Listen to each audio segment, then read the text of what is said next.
अभी रिसेंटली मेरी पेशेंट ने मुझे आके ये बताया था, वेरी इंटरेस्टिंग ट्रेंड जो आजकल हैक की तरह सोशल मीडिया पे चल रहा है, बनाना पील ट्रेंड। तो आज हम बात करेंगे बनाना पील ट्रेंड की। उसने मुझसे बोला कि मैम पता है आप बोटॉक्स बोलते रहते हो लेकिन उसकी कोई जरूरत नहीं है। अब अगर हम बनाना पील को ही अच्छे से रब करें और कुछ महीनों तक करते रहें तो हमारे रिंकल्स भी जा सकते हैं। And I was like seriously, क्या इसके अंदर कोई साइंस है? आपने भी ये सारे वीडियोस देखे होंगे, तो let's decode the science behind to use और not to use the banana peel. तो जरूर इस वीडियो को एंड तक देखना।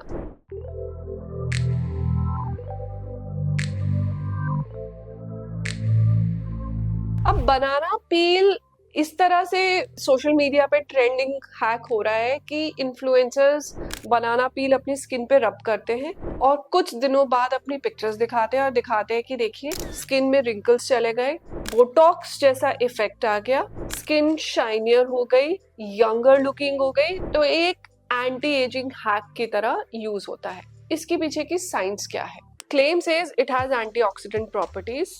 मेडिकल साइंस सेज बिल्कुल है, इसके अंदर ल्यूटिन्स है, कुछ पॉलीफिनोल्स हैं, बिल्कुल है, और एंटीऑक्सीडेंट इफेक्ट देते हैं, बिल्कुल देते हैं। लेकिन वर्डिक्ट क्या है? वर्डिक्ट ये कहता है कि वो एक लेवल तक ही पेनिट्रेट कर सकते हैं, तो इफेक्ट उतना ही होगा जितना जिस लेवल पे वो पेनिट्रेट कर सकते हैं। सो आइडियली जितनी आपकी एंटी एजिंग क्रीम्स पेनिट्रेट करती हैं उससे भी कम लेवल तक आपकी ये बनाना पील के एंटीऑक्सीडेंट्स पेनिट्रेट करते हैं। सेकेंडली, बोटॉक्स जैसा इफेक्ट आता है।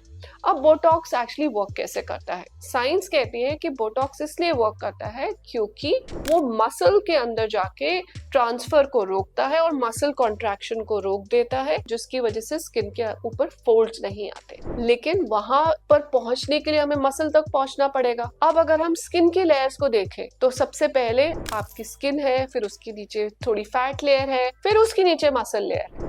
मसल इंट्रामस्कुलर पहुंचने के लिए आपको उस लेवल तक पेनिट्रेट करना पड़ेगा। यूजुअली हम जब बोटॉक्स देते हैं तो इंजेक्शन से जाते हैं ना नीचे। अब बनाना पील आप सिर्फ ऊपर रब कर रहे हो तो उसमें साइंटिफिकली स्पीकिंग कोई भी बोटॉक्स जैसा एक्शन हो ही नहीं सकता, क्योंकि आप मसल तक पहुंचे ही नहीं हो, ना ही उसके अंदर कोई ऐसे केमिकल्स हैं जो मसल कॉन्ट्रैक्शन को रोक सकते हैं। So verdict says it doesn't work like Botox. Third, claim कहता है it is safe for skin. Botox is not safe, but this is safe.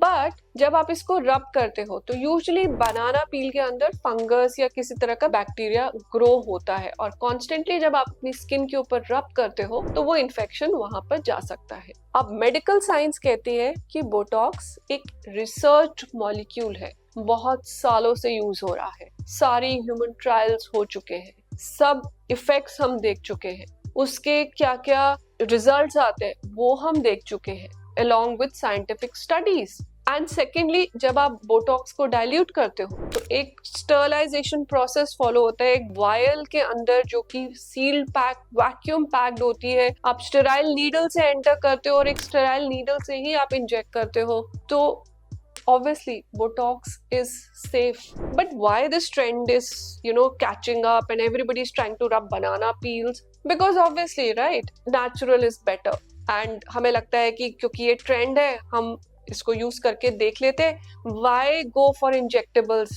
Injectable नहीं कराना पड़ेगा, इसी से काम हो जाएगा।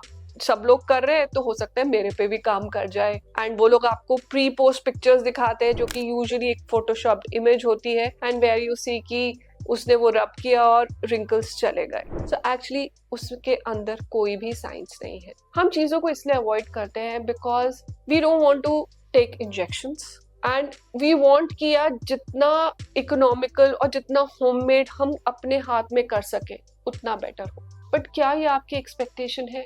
This is one question I want you to ask माई सेल्फ। हमारे क्लिनिक में हर एज ग्रुप के पेशेंट्स आते हैं। 40s to 50s वाले जब एज ग्रुप के पेशेंट्स आते हैं और हम उनको ट्रीटमेंट्स एडवाइस करते हैं, क्योंकि वहां पर एक एज के बाद एक डैमेज हो चुकी होती है।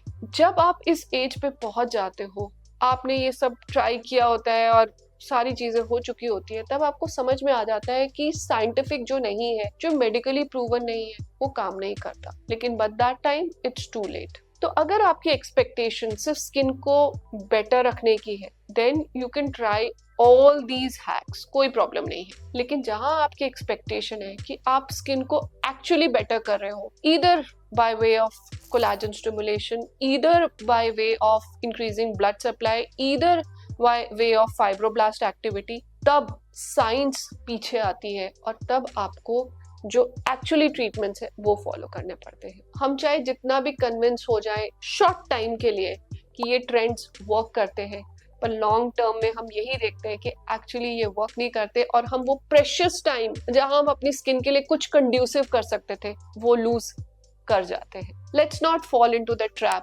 Let's give your skin what it really needs. That's how you change your mind, and that's how you change your expectations. So for a healthy glowing skin, follow what science says.